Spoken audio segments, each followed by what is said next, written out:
On est arrivé sur un projet de rénovation du sous-sol. Les murs sont tous fermés, mais tu n'as pas idée de vraiment comment ça a été fait. Ça a été rénové par l'ancien propriétaire. Puis dans la soumission, on avait vu les finitions qui étaient installées, on avait présumé qu'il n'y avait pas d'isolation dans ces murs extérieurs. Finalement, en ouvrant et en commençant les travaux, l'isolation est là, elle est en bon état. Le mur quand même extérieur avait été bien monté.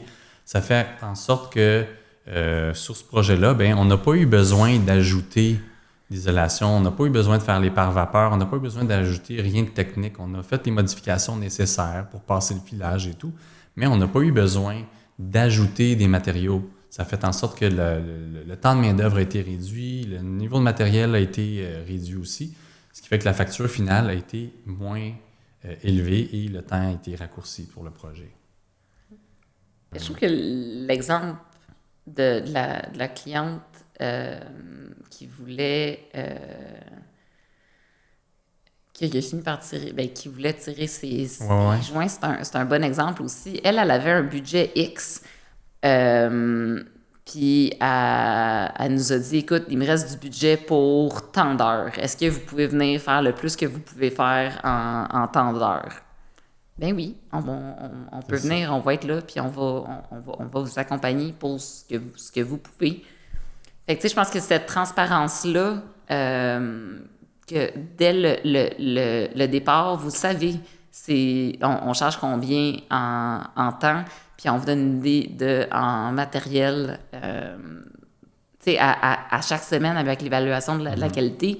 Vous le savez combien on a dépensé cette semaine-là pour faire ce qu'il y avait à faire cette semaine-là.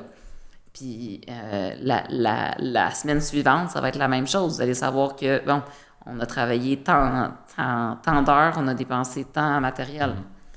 Fait que pour le client, c'est sécurisant de voir où le projet s'en va, on est rendu où, au lieu d'avoir une grosse surprise de, tu sais, tu payes une portion au début, puis tu payes le reste à la fin. Puis là, tu as 1001 extra. Je dis, mais wow, j'avais pas budgété ça, moi. Non, c'est ça. Puis nos soumissions, de toute façon, sont déjà quand même assez bien détaillées. Puis ça, c'est une chose que les clients nous disent, là, comment nos soumissions sont pas mal plus détaillées que les autres qui ont eu, là. Puis c'est qu'en plus, une fois que la soumission a été remise, on fait un appel téléphonique où on fait une rencontre avec la personne ou le client ou la cliente pour s'assurer qu'il n'y a pas de malentendu, qu'on comprend bien, qu'ils comprennent bien la soumission. Puis s'il y a des ajustements à faire, soit de notre côté ou de leur côté, tu sais, on peut tout de suite prévoir ces changements-là.